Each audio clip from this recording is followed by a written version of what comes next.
Okay, next, which is 3K companies sell a single product of which is 7,000 units were sold, resulting 70,000 of sale revenue and 28 of variable cost and 12,000 of fixed cost. So contribution margin per unit ምን ያክል ነው? break even point in unit ምን ያክል ነው? ስለዚህ የተሸጠው ዩኒት 7000 ቢሆን ጠቅላላ ሴል ብሩ 70000 ቢሆን ቫሪያብል ኮስቱ ጠቅላላ 28000 ቢሆን ፊክስድ ኮስቱ ደግሞ 12000 ብር ቢሆን ኮንትሪቢዩሽን ማርጂን ፐር ዩኒት ምን ያክል ነው? ብሬክ ኢቭን ፖይንት ፐር ዩኒት ምን ያክል ነው? ስለዚህ ነው ኮንትሪቢዩሽን ማርጂን ፐር ዩኒት ለመስራት ምን ማድረግ እንችላለን? ሁሉንም በዩኒት ኤክስፕረስ ማድረግ እንችላለን። ለምሳሌ ይሄ 70000 ነው። ለዚህ ስናካፍለው ምን ይሰጣል? ሴሊንግ ፕራይስ ይሰጣል። ለምሳሌ 10 ብር ይሰጣል ሴሊንግ ፕራይስ። ኦኬ 28000 ቫሪያብል ኮስት ነው አይደል? ለዚህ እናካፍለው ለ7000 እናካፍለው ምን ይሰጣል? ቫሪያብል ኮስት ፐር ዩኒት ይሰጣል። ስለዚህ ሴሊንግ ፕራይስ 10 አግኝተናል፣ ቫሪያብል ኮስት ፐር ዩኒት 10 አግኝተናል። ለ28000 ለ7 ስናካፍል የመጣልን ቁጥር ከ10 ላይ ስንቀንሰው ኮንትሪቢዩሽን ማርጂን ፐር ዩኒት እናገኛለን። ወይም ደግሞ ምን ማድረግ እንችላለን? ኮንትሪቢዩሽን ማርጂንን ለማግኘት ቅድም እንዳልኳችሁ ኮንትሪቢዩሽን ማርጂን ሴሊንግ ፕራይስ ማይነስ ቫሪያብል ኮስት ማድረግ እንችላለን። ካልሆነም ደግሞ ኮንትሪቢዩሽን ማርጂን ለማግኘት ሴል ማይነስ ቫሪያብል ኮስት ዲቫይድድ ባይ ሶልድ ዩኒት እንደዚህ ማድረግን ማግኘት እንችላለን።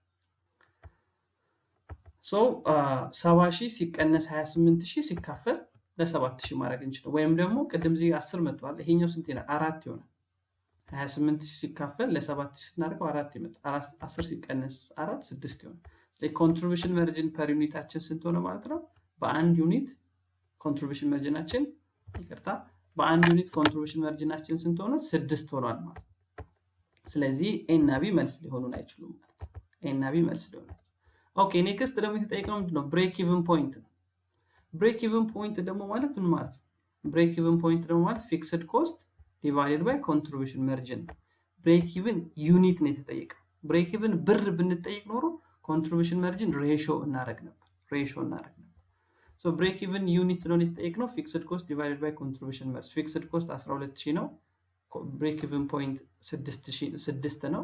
ስለዚህ ፊክስድ ኮስት ፐር ዩኒት ምን ያክል ነው ማለት 2000 ነው። ስለዚህ መልሳችን ማን ይሆናል? ዲ ይሆናል ማለት ነው። 2000 ዩኒት ካመረትን ትርፍም ኪሳራም የለም። በአንድ ዩኒት የምናገኘው ትርፍ ደግሞ ስንት ነው? 6 ብር ማለት ነው። ኦኬ ኔክስት the numbers of unit that must be sold to achieve 60000 operating income። ስለዚህ 60000 ብር ለማትረፍ how many unit to be sold? ይህ ድርጅት 3K ካምፓኒ 60000 ዩኒት እንዲያመርት 60000 ዩኒት ትርፍ እንዲያገኝ ምን ያክል ዩኒት መሸጥ አለበት? ይሄ ደግሞ ታርጌት ሴል ዩኒት ነው የተጠየቀው። ስለዚህ ታርጌት ሴል ዩኒትን ደግሞ ለማግኘት ምን እናደርጋለን? ታርጌትድ ብሬክ ኢቭን ዩኒት is equals to fixed cost plus targeted profit divided by contribution margin unit። ላይ ፊክስድ ኮስታችን 12000 ነው። ታርጌት ፕሮፊት ማግኘት የምንፈልገው 60000 ነው። ኮንትሪቢዩሽን ማርጂናችን 6 ነው። ስለዚህ ታርጌት ብሬክ ኢቭን ዩኒታችን ስንት መሆን አለበት? 12000 ዩኒት ካመረትን ስንት ብር ኦፕሬቲንግ ኢንካም ማግኘት እንችላለን? 60000 ብር ኦፕሬቲንግ ኢንካም ማግኘት እንችላለን ማለት ነው። The order to follow when preparing operating budget for manufacturing firm ነው። ስለዚህ ለማኒፋክቸሪንግ ተቋማት ኦፕሬቲንግ በጀት ስናዘጋጅ የምንከተለው ፍሎ ምን ይመስላል? እንደምታውቁት ማስተር በጀት 2 ሜጀር ኮምፖነንቶች አሉት። ኦፕሬቲንግ በጀት እና ፋይናንሲንግ በጀት ምን ነው? ኦልዌይስ ኦፕሬቲንግ በጀት is the first part። ኦፕሬቲንግ በጀት ካለቀ በኋላ ወደ ፋይናንሲንግ በጀት የምንሄደው ለማኒፋክቸሪንግ ቢሆንም ለመርቸንዳይዚንግ ቢሆንም ማለት ነው። ስለዚህ the order to follow when preparing operating budget for manufacturing firm። ስለዚህ always የመጀመሪያ ኦርደር ማን ነው? ኦፕሬቲንግ በጀት ስንሰራ ለማኒፋክቸሪንግ ቢሆንም ለመርቸንዳይዚንግ ቢሆን የመጀመሪያ ኦርደር ምንድነው? ሴል በጀት ወይም ሪቬኑ በጀት። ሴል በጀት ኦር ሪቬኑ በጀት። ስለዚህ እዚህ ጋር ሴል በጀት ያለባቸውን እንምረጥ ማለት ሁለቱ ምርጫዎቻችን ትክክል ሊሆን ይችላል። ሴል በጀት ወይም ሪቬኑ በጀት የመጀመሪያ ስለዚህ ቢ እና ዲ አይሆኑም ማለት ነው። ቢ እና ዲ አይሆኑም። ኦኬ ሁለተኛው ምንድነው? ማኒፋክቸሪንግ በጀት። ሴል በጀት ከሰራን በኋላ ቤዝድ ኦን ያንን ሴል በጀት ሳትስፋይ ለማድረግ ምን ያክል ምርት ማምረት አለብን? ፕሮዳክሽን በጀት የምንለው ይቀጥል። ከዛስ ይህንን ፕሮዳክሽን ለማካሄድ ምን ያክል ዳይሬክት ማኒፋክቸሪንግ ሌበር፣ ምን ያክል ኮስት ኦፍ ጉድስ ሶልድ እያለ ይቀጥላል ማለት ነው። ስለዚህ ትክክለኛው መልሳችን የሚሆነው ኤ ነው። ሬቬኑ በጀት፣ ፕሮዳክሽን በጀት፣ ዳይሬክት ማኒፋክቸሪንግ ሌበር በጀት፣ ኮስት ኦፍ ጉድስ ሶልድ፣ ማኒፋክቸሪንግ ኦቨር እንደዚህ እያለ ይቀጥላል ነው። መርቸንዳይዚንግ ቢሆንም መርቸንዳይዝ ካምፓኒ ቢሆን ሴል በጀት አለ፣ ካሽ ኮሌክሽን በጀት አለ፣ ኢንቨንተሪ ፐርቼዝ በጀት አለ። እንደዚህ ያለ ኦልዌይስ ግን ከሴል ሬቬኑ ወይም ከሬቬኑ በጀት ነው የሚጀምረው። መልሳችን ኤ ነው። Okay, next answer the question from 40 up to 42 based on the following information. ስለዚህ ከ40 እስከ 42 ያሉትን በዚህ ዳታ መሰረት እንመልስ። So we have a product A and we have a product B with the revenue or selling price and the variable cost. ስለዚህ ሁለት ፕሮዳክቶች ከመሸጫ ዋጋቸውና ከቫሪያብል ኮስታቸው ጋር ተሰጥቶናል። ቶታል ፊክስድ ኮስት 75000 ተሰጥቶናል። ስለዚህ what is the break even point assuming sale mix consists of 3 units of product A and 1 units of product B. ስለዚህ sale mix ratio 3 እጅ የA ነው፣ 1 እጅ ደግሞ የB ነው። 3:1 ሚክስ ሴል ሚክስ ነው ያለው። ስለዚህ ይሄ ከሆነ ብሬክ ኢቨን ፖይንቱ ምን ያክል ነው? ምን ያክል ዩኒት A መመረት አለበት፣ ምን ያክል ዩኒት B መመረት አለበት in order to become on the break-even point of which is Jeffers corporation ማለት ነው። ስለዚህ መጀመሪያ ምን መስራት አለብን? the weighted average contribution margin መስራት አለብን። ምክንያቱም ከአንድ በላይ ስለሆነ ፕሮዳክት ያለን weighted average contribution margin መስራት መቻል አለብን ማለት ነው። ኦኬ ስለዚህ ምን እናደርጋለን? first contribution margin ማለት ምን ማለት? contribution margin ስንል selling price ማይነስ ቫሪያብል ኮስት ፐር ዩኒት ነው። ስለዚህ የኤ ፕሮዳክት ኮንትሪቢዩሽን ማርጂን ለማግኘት 16 ሲቀነስ 12 4 ይሰጠናል። የቢ ለማግኘት 24 ሲቀነስ 16 8 ይሰጠናል። ዜን ዌይትድ አቨሬጅ ኮንትሪቢዩሽን ማርጂን ለማግኘት ሴል ሚክስ ሬሾአቸውን የምንጠቀመው የኤ 3 እጅ ነው፣ የቢ ደግሞ 1 እጅ ነው። በኮንትሪቢዩሽን ማርጂናችን እናባዛዋለን። ይቅርታ በኮንትሪቢዩሽን ማርጂናችን እናባዛዋለን። ይሄንን በ4 ይሄንን በ8 እናባዛዋለን። ስለዚህ ዌይትድ አቨሬጅ ኮንትሪቢዩሽን ማርጂናችን ስንት ይሆናል ማለት ነው? $20 per unit ይሆናል። ዜን ብሬክ ኢቨን ፖይንት ለማግኘት ምን እናድርግ? ፊክስድ ኮስት ዲቫይድድ ባይ ዌይትድ አቨሬጅ ኮንትሪቢዩሽን ማርጂን ፐር ዩኒት ነው። ፊክስድ ኮስታችን 75000 ነው። ዌይትድ አቨሬጅ ኮንትሪቢዩሽን ማርጂናችን ደግሞ 20 ነው። ስለዚህ ብሬክ ኢቨን ፖይንት ምን ያክል ይሆናል ማለት ነው? 3750 ይሆናል።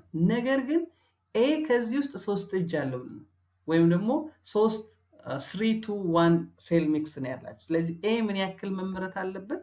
ብሬክ ኢቨን ፖይንት ለመድረስ 3750 ሲባዛ በ3።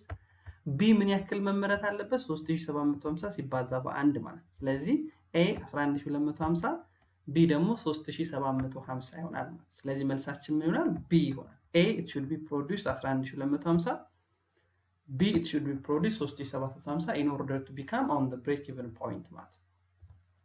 Okay, next እዛው ተመሳሳይ ጥያቄ ላይ what is the operating income assume the actual sale total units of 20,000 units and sale mix is 3 units of A and 1 units of B.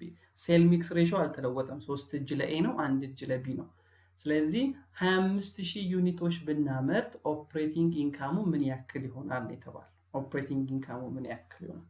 አጌን ምን እናደርጋለን? መልሳችን ይሆናል። ለምንድነው ኤ የሚሆነው? ሴል ሚክስ ሬሾአችን ስንት ነው? 3:1 ነው አይደል? 3 ለኤ 1 ለቢ ነው። ስለዚህ ምን እናደርግ? የኤን ለማግኘት 3 ሲካፈል 4 የሁለቱ ድምር ነው 4 3 ሲደመር 1 ማለት ነው የኤ። ቢ ደግሞ 1 ሲካፈል 4 ነው ሬሾን ለማወቅ። ስለዚህ 25000 ዩኒት ከተሸጠ 25000 ዩኒት ነው የተሸጠው። ስለዚህ 25000 ዩኒት ከተሸጠ ኤ ከዚህ ውስጥ ምን ያክል ይወስዳል ማለት ነው? 25000 ሲባዛ 3/4 ማለት 3/4። ስለዚህ ስንቱን ይወስዳል? ከ25000 ውስጥ 18750 ይወስዳል። ቢ ምን ያክሉን ይወስዳል? ቢ ደግሞ 25000 ሲባዛ በስንት? በ1/4 ይወስዳል። based on their sales mix ratio ማለት።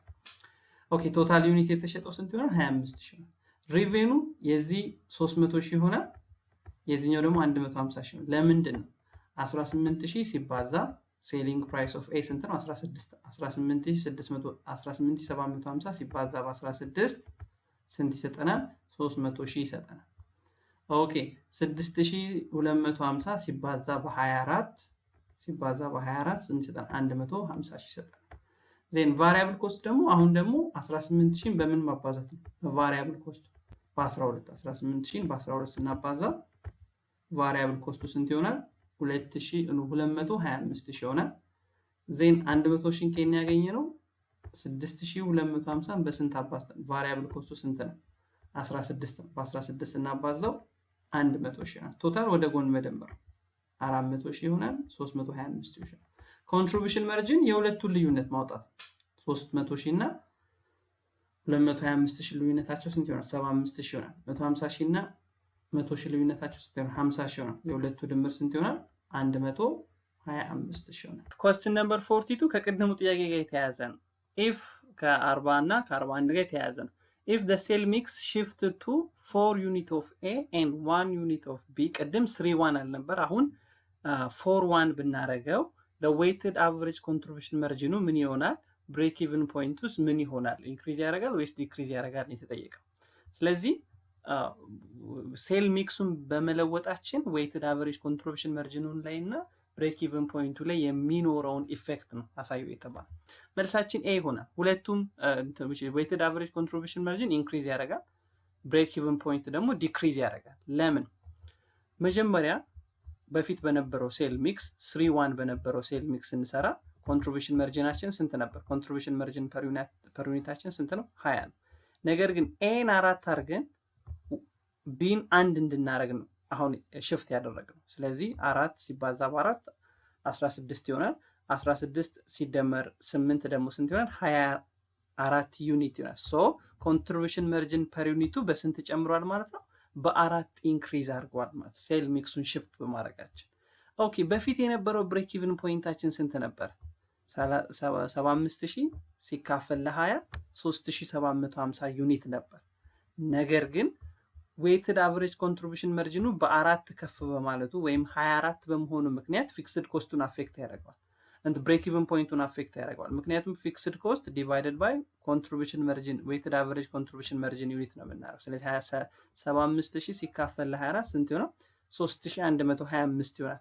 ስለዚህ break even ፖይንቱ ከ3750 ወደ ስንት ቀንሷል? ወደ 3125 ቀንሷል። ስለዚህ መልሳችን ምን ይሆናል ማለት ነው? ኤ weighted average contribution margin ኢንክሪዝ ያደርጋል፣ break even ፖይንቱ ግን ዲክሪዝ ያደርጋል ማለት ነው። ኦኬ ኔክስት ኮስት አሎኬሽን ስንል ምን ማለት ነው? ኮስት አሎኬሽን ስንል ምን ማለት ነው? ኤ the process of tracking of direct and indirect cost associated with the cost object. B the process of determining the actual cost of the cost object. C the assignment of indirect costs to chosen the cost object. D the functions of cost tracing. Always cost allocation ስንል we are talking about indirect costs. indirect ኮስቶችን ወደ cost object assign የማድረግ ሂደት ነው allocation cost allocation የምንለው ማለት ነው። ምክንያቱም indirect ኮስቶች በራሳቸው ወደ cost object traced መሆን ስለማይችሉ በcost allocation ነው ወደ cost object የምናደርጋቸው። ይሄ ፕሮሰስ ምን ይባላል? C the assignment of indirect cost to chosen cost object ማለት ነው። Okay, next, beer company had the following information. So, monthly purchase ተሰጥቷል። ይህ ካምፓኒ በየወሩ የሚገዛው budgeted purchase ተሰጥቷል። ጃንዋሪ ላይ፣ ፌብሩዋሪ ላይ፣ ማርች ላይ፣ አፕሪል ላይ፣ ሜይ ላይ ይሄን ያክል amount of purchase እንፈጽማለን ተብሎ መረጃ ተሰጥቷል። Next, purchased are paid for the following manners. ስለዚህ የገዛንበት ክፍያ ደግሞ የሚከፈለው በዚህ መሰረት ነው ተብሎ ተሰጥቷል። 10%ን በዛው በገዛንበት ወር እንከፍላለን። ለምሳሌ 100 ብር የ100 ብር ዕቃ ከገዛ 10 ብሩ በዛው ወር ይከፈላል። 50 ብሩ በሁለተኛው በአንድ ወር በኋላ ይከፈላል። 40 ብሩ ደግሞ በኔክስት ሶስተኛው መንዝ ላይ ነው የምንከፍለው ማለት ነው። ስለዚህ 10% which is paid on the purchase month, 50% which is paid the next month, 40% which is paid for the third month. Okay, what is expected balance in account payable as March, April and May ነው። ስለዚህ ማርችን፣ አፕሪል እና ሜይ ላይ አካውንት ፔብል ምን ያክል ይሆናል? አካውንት ፔብል ማለት ያልተከፈለው፣ ማርች ላይ ያልተከፈለው አካውንት ፔብል ገዝተን ያልከፈለው፣ አፕሪል ላይ ገዝተን ያልከፈለው፣ ሜይ ላይ ገዝተን ያልከፈለው አማውንት ምን ያክል ይሆናል? አሁን በዚህ ጥያቄ መሰረት ይህን ጥያቄ ስንረዳው ለምሳሌ ከ26800 10% በዛው በጃንዋሪ ላይ ነው የሚከፈለው። ኦኬ 50% ውስጥ 50% መቼ ነው የሚከፈለው? 50% ደግሞ የጃንዋሪ 50% መቼ ላይ ነው የሚከፈለው? ፌብሩዋሪ ላይ ነው የሚከፈለው። ኦኬ እንደገና የጃንዋሪ 40% መቼ ነው የሚከፈለው? አፕሪል ላይ መጥቶ ነው የሚከፈለው። ስለዚህ ያልተከፈሉትን አማውንት ነው። ማርች ላይ ያልተከፈለ አማውንት ምን ያክል ነው? አፕሪል ላይ ያልተከፈለ አማውንት ምን ያክል ነው? ሜይ ላይ ያልተከፈለ አማውንት ምን ያክል ነው ዲተርማይን የምናደርገው። ስለዚህ ለምሳሌ ማርችን ማርች ላይ ፐርቼዝ በጀትድ ፐርቼዝ ስንት ነው? 30500 ነው። ከዚህ ውስጥ 10% ይከፈላል ማርች በዛው ላይ። ስለዚህ 90% አይከፈልም። አንፔይድ ነው ማለት የማርች 90% በማርች ወር አይከፈልም። ኦኬ ኔክስት ደግሞ ማን አለብን? የፌብሩዋሪ 40%ም ማርች ላይ ነው እንትን የሚደረገው ትራንስፈርድ የሚሆነው። ስለዚህ ማርች ላይ ሁለት ያልተከፈሉ ክፍያዎች አሉ። የማርች የራሱ 90% እና የፌብሩዋሪ 40% ያልተከፈለ ባላንስ አለ ማለት ነው። ስለዚህ ምን እናደርጋለን? መልሳችን ኤ ይሆናል። ለምንድን ነው ኤ የሚሆነው? ቺን ላጥፋ፣ ይቅርታ፣ ቺን ኢሬዝ ላርጋት።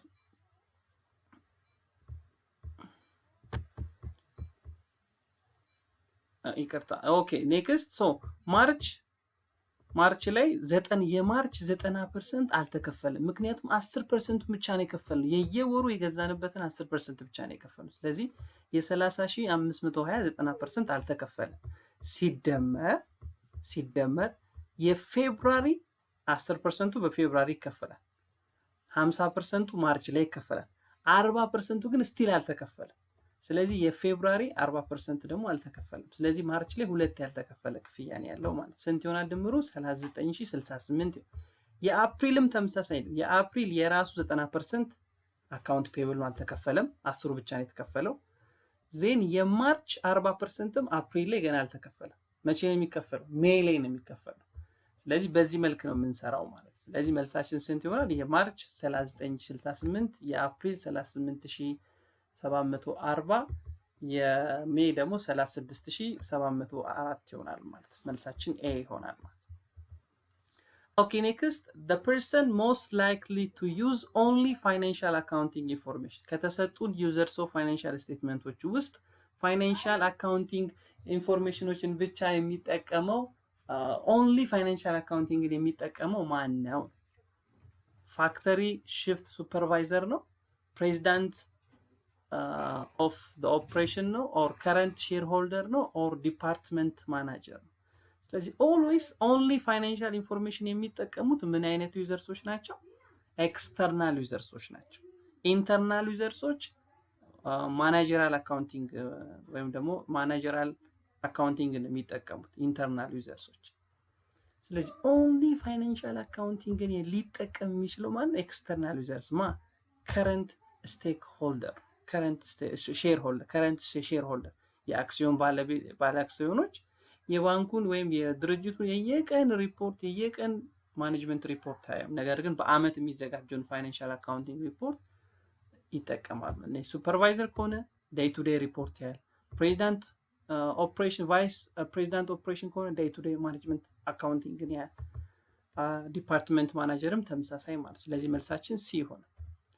ኦኬ ኔክስት ኢፍ ዘ አኑዋል ዲማንድ 20800 ዩኒት ከሆነ ኦርደር ፐር ይር 20 ጊዜ የምንወጣ ከሆነ ሊድ ታይም ኢን ዴይ 15 ዴይ ከሆነ ኮስት ኦፍ ፕሌሲንግ አን ኦርደር $100 ከሆነ ዋት ኢዝ ሪኦርደር ፖይንት which means በአመት የምንጠቀመው የማቴሪያል ብዛት 20800 ከሆነ በአመት 20 ጊዜ ኦርደር የምናዝ ከሆነ ሮ ማቴሪያል ለመግዛት 20 ጊዜ ኦርደር የምናረግ ከሆነ አንድ ጊዜ ኦርደር ስናደርግ ሊድ ታይም ባዘዝንበትና በተቀበልንበት ቀን መካከል ያለው አዘን እስከምንቀበል ሊድ ታይም 15 ቀን ከሆነ አንድ ጊዜ ኦርደር ስናደርግ ደግሞ 100 ብር ወጪ የሚያስወጣን ከሆነ ሪኦርደር ፖይንታችን ምን ያክል ነው? ድጋሚ ማቴሪያል ኦርደር ማድረግ ያለብን ዌርሃውሳችን ውስጥ ምን ያክል ማቴሪያል ሲቀር ነው ሪኦርደር ፖይንት።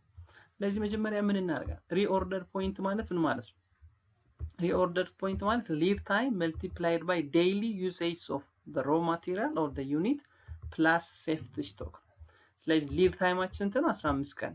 ዴይሊ ዩዜጅ ኦፍ ማቴሪያል በቀን ምን ያክል ማቴሪያል እንጠቀማለን የሚለውን ለማወቅ በአመት 20800 ከተጠቀምን በ52 ስናካፍለው በሳምንት 400 ዩኒት እንጠቀማለን ማለት ነው። በሳምንት 400 ዩኒት ተጠቀምን ደግሞ ማለት በቀን ውስጥ ምን ያክል እንጠቀማለን ማለት ነው? 57.1 ዩኒት እንጠቀማለን ማለት ነው። ስለዚህ ሴፍቲ ስቶክ መጠባበቂያ ብለን የያዝነው ስቶክ አልተሰጠንም በዚህ ኤግዛምፕል።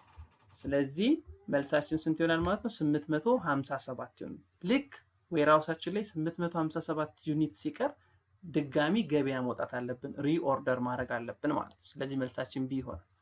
ኔክስት all of the following are potential financial benefits of just in time except ከተሰጡን ውስጥ የጀስት ኢን ታይም ኢንቨንተሪ ሲስተም ፋይናንሻል ቤኔፊት ያልሆነው ማለት ነው። ሌላ ቋንቋ ሁሉም ፋይናንሻል ቤኔፊቶች ናቸው ኤክሰፕት ጀስት ኢን ታይም የምንለው ዌርሃውስ ላይ የምንይዘውን የኢንቨንተሪ መጠን በመቀነስ ትክክለኛ ሰፕላየር በመምረጥ በምንፈልገው ኳንቲቲ እና በምንፈልገው ራይት ታይም ኢንቨንተሪዎች በፈለግነው ጊዜ እንዲቀርብልን የማድረግ የኢንቨንተሪ ሲስተም።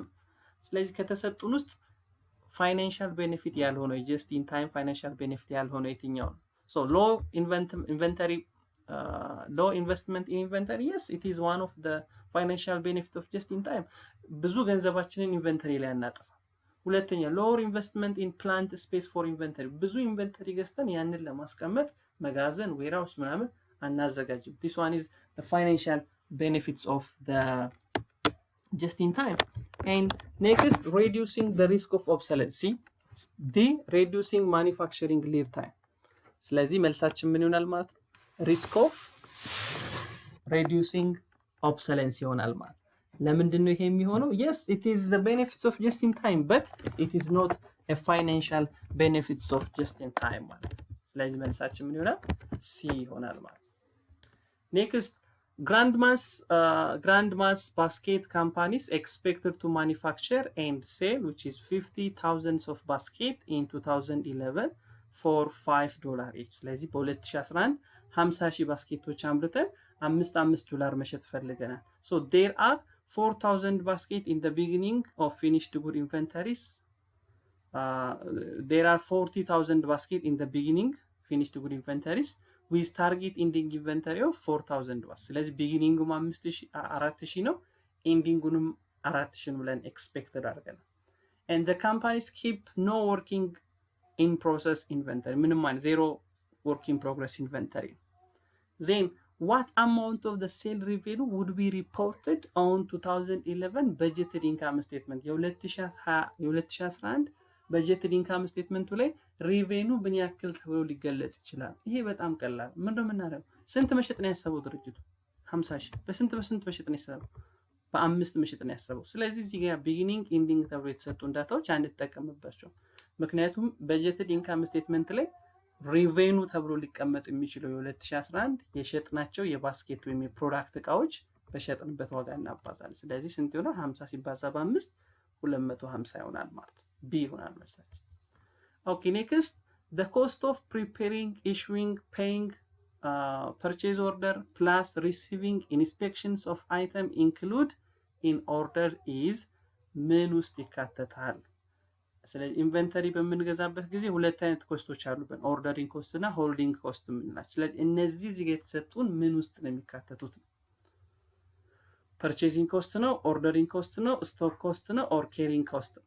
ምን ውስጥ ነው የምንከታቸው? ኦርደሪንግ ኮስት ውስጥ ነው። ምክንያቱም ፕሪፔሪንግ ኮስት ኦፍ ፕሪፔሪንግ፣ ኢሹዊንግ፣ ፔይንግ ኦፍ ፐርቼዝ ኦርደር፣ የመጣውን ደግሞ ኢንስፔክት ማድረግ all these are it can be classified as ordering cost ማለት ነው። the last one which is financial decision primarily deal with ነው። ስለዚህ ማስተር በጀት ስንወስድ ለሁለት ዲሲሽኖች እንጠቀምበታለን ይላል፣ ለፋይናንሻል ዲሲሽን እና ለኦፕሬሽናል ዲሲሽን። ፋይናንሻል ዲሲሽን ስንል how to obtain fund to acquire resource ነው። እንዴት ነው ገንዘብ ልናገኝ የምንችለው የሚለውን ጥያቄ ለመመለስ ነው ፋይናንሻል ዲሲሽን። ኦፕሬሽናል ዲሲሽን ቢሆን how to use scarce resource ነው ኦፕሬሽናል ዲሲሽን ቢሆን። but when you say financial decision it is how to obtain fund to acquire resource ማለት። ስለዚህ መልሳችን ምን ይሆናል? financial decision primarily deal with how to obtain funds to acquire resource